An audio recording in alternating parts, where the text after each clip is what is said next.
nga ang toy na re-review natin for today. This is the Playmates Teenage Mutant Ninja Turtles Raphael. Now, before we start sa review natin, special shout out muna sa Kids Company for sending this Raphael para reviewin natin dito sa channel natin. Once again, Kids Company, thank you so much for sponsoring this video. Now, pag binili natin si Raphael, ganyang klaseng packaging ang meron siya sa harap, and at the back, and at the side, and on the other side, and on top, and at the bottom. Yung pag na-unbox natin dito si Raphael, meron siyang kasama dito mga shuriken niya or star blade.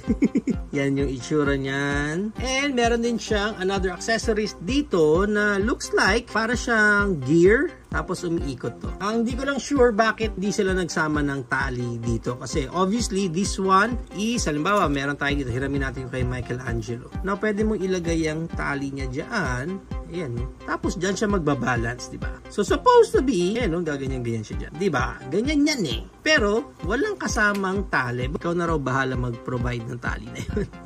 Pero at least, add up sila ng ganitong klaseng accessories. Now, dito kay Raphael, check muna natin yung pinaka-weapon niya. Ito yung kanyang sai. Yan, na medyo bended na. Maganda lang kasi at least hindi isang kulay lahat na kanilang weapon dito. Yung iba kasi, pag sinabing weapon, kung silver to, silver na lahat. Eh, no? At least ito, brown yung hawakan. Let's move right along dito kay Raphael. Check muna natin yung details niya. Yeah, si maong talaga si Raphael. Mainit talaga ang ulo niya.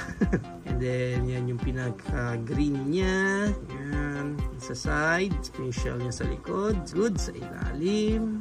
Yan. Okay. Malambot ulit yung dibdib niya.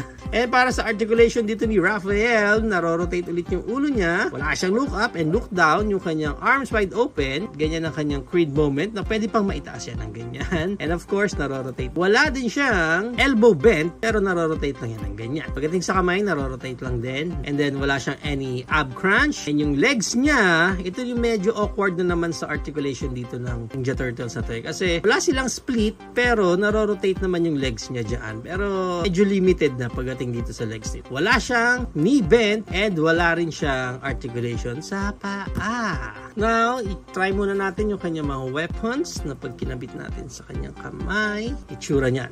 Yan. Kushing, kushing, kushing, kushing, kushing. And then, itong mga weapons niya, pwede niya rin itago yan dyan sa side niya ng paganyan.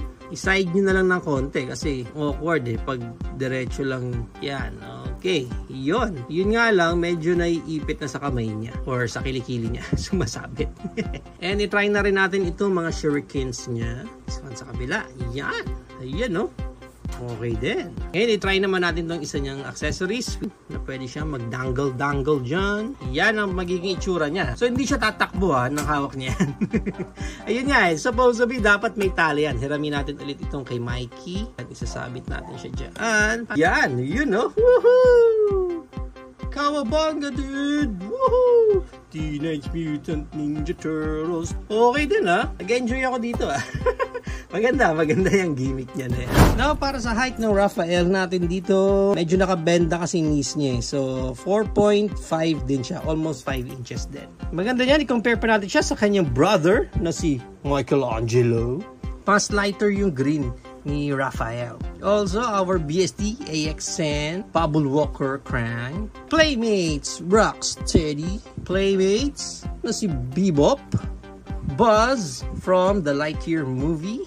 Emperor Zurg from the Lightyear movie. Toy Biz Beta Ray Bill. Knockoff version na Gladiator Hulk. And our MCF Doomsday. So yan ang ating height comparison. If you are planning to buy this Raphael, ang price range niya sa mga local toy stores natin is around $799. Pero depende na lang ulit yan kung saan kayo makakascore ng specific Raphael nyo na ito. There you have it now, guys. Ito na ang ating Playmates Teenage Mutant Ninja Turtles Raphael. What do you think of this figure? Is it a go for you or a no for you? Whatever thoughts, please comment it down below. But for me, I think mas mag-enjoy kayo sa toy na to considering na meron silang mga ganyang klaseng feature or malaking factor yung dadagdag na yun na playability sa mga turtles na to. And I think mas maganda nga kung i-display mo sila nang meron kang diorama kasi ma-maximize mo talaga ito itong mga accessories na dinagdag sa kanila. Kasi if you are just going to play lang using itong kanilang mga weapon, I don't think so na mag-enjoy ka. Kasi yung mga crucial na articulation na dapat meron sila, hindi binigay sa toy na to. Especially yung kanilang elbow bend, knee bend, and even sa paa, yung sa legs nila, paka-limited din ng articulation. Ninja sila, di ba? So dapat mas maganda, super articulated din sana sila. Pero given na hanggang ganyan lang yung articulation ng paa nila, wala ka nang ibang pwedeng magawa dyan kundi ganyan lang. So I think mas mag-e-enjoy ka nga sa mga toys na to kung i-integrate mo talaga yung mga extra accessories pa nila.